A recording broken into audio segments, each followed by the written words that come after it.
दोस्तों ये वीडियो उन लोगों के लिए है जो लोग कहते हैं कि बाबा साहब ने दलितों के अलावा बाकी देशवासियों के लिए किया ही क्या है।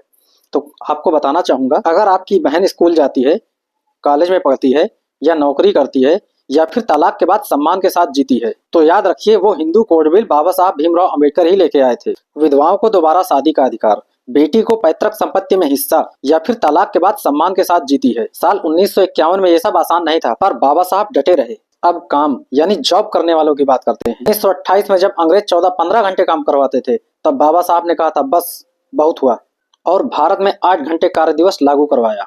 आज अगर आप ऑफिस से टाइम पे घर पहुंचते हैं तो थैंक यू बोलिए बाबा साहब का। फिर मजदूरों को एक्सीडेंट में इंश्योरेंस, महिलाओं को मैटरनिटी बेनिफिट्स, मजदूरों को न्यूनतम हक, ये सब उन्होंने हमें तब दिलाया जब इस देश में इन सब चीजों से किसी को कोई फर्क नहीं पड़ता था। और भारत को इंटरनेशनल लेबर ऑर्गेनाइजेशन का हिस्सा किसने बनवाया?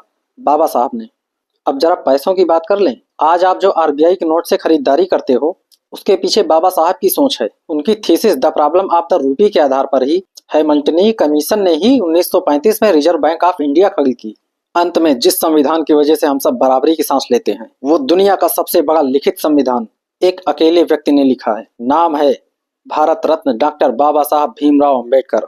अब अगर कोई पूछे कि अंबेडकर ने किया ही क्या है, तो सारी बातों को पीछे छोड़िएगा और सबसे पहले जेब में रखे उस नोट को निकालिएगा और आग लगा दीजिएगा। तो अब तो समझ गए होंगे भाई लोगों कि बाबा साहब ने इस देश के लिए क्या किया है।